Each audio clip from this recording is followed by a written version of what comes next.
That's how you get the most value out of your security teams.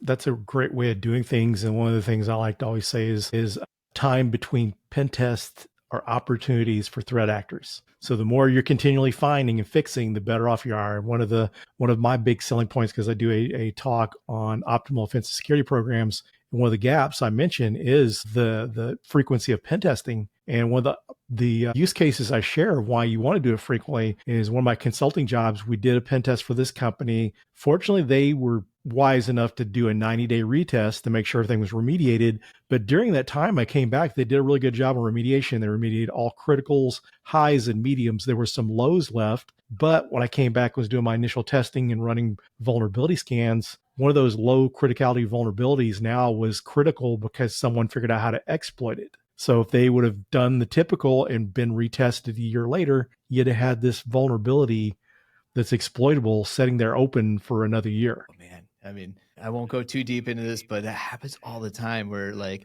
there's a vulnerability we can raise, hey, potential vulnerability here, but we don't even have the exploit to exploit it and see what the impact is. We just know that there's a, say, a CVSS rating or exploitable rating, whatever it may be. But then the exploit comes out and then it gets a little bit more serious and it's widely known, right? And we're already there. We're positioned to actually test it right then and there and exploit it. And so that scenario happens all the time where, yeah, maybe no one's exploiting it except the one guy that found the discovery. And then all of a sudden, oh, the internet knows the whole, the way to exploit this thing and everyone's scanning you for it, right? Like, wouldn't you rather have your continuous testing team actually identify that versus waiting to the next pen test and probably being too late?